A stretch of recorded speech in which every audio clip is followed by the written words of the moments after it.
Attack number 15 is going to deal with a headlock from the rear. Okay, Chris comes from the rear and puts me in a headlock. Okay, right away I'm going to have to react. Number one, because I don't want him to curve back, and number two, it came from the rear. The first thing I'm going to do is I'm going to plug the hands, because the primary danger is basically him choking me.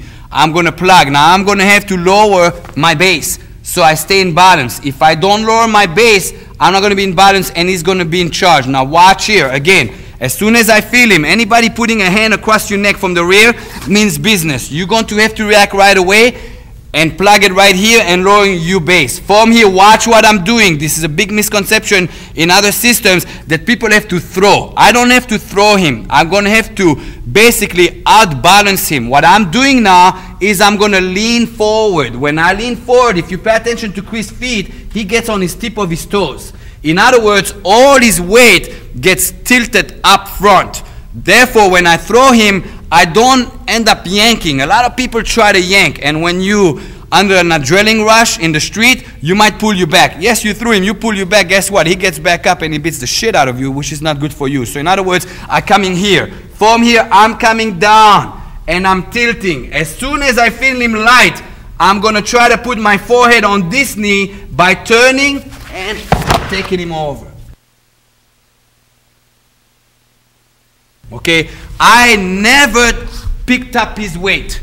I basically tilted his weight off me. Again, he comes in, first thing drop. Get your base so you can be in balance. Tilt him forward first. Don't rush. In other words, if you panic and you rush, you're not going to have it and you're going to go into a strength struggle. I don't want to struggle with him. Chris is much bigger than me. I want to use his weight against him. Now all his weight is up front and all I do is turn and down he goes.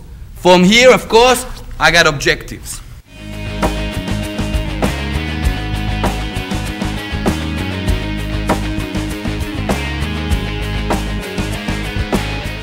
It's important after you took down your opponent to actually contain him. Don't throw him or don't toss him away. In other words, he connected with you, he engaged. That should be good for you because automatically as you have an engagement, you can contain him. In other words, when Chris puts his hand around me and I drop my base and I throw him, I'm going to keep holding this hand. In other words, I tilt him so it's not heavy, coming down. From here, I can drop this knee. I can drop this knee for 8 seconds. He'll fall asleep sooner or later. I can go into arm bars. I can go into breaking. I can start hitting. I can terminate him. It is important that you don't get in the mode of throwing somebody, because what will happen is he came attacked you from the rear and he gave you a gift by giving his hand. You said, I don't want your gift. You insult him. Don't insult your opponent, demolish him.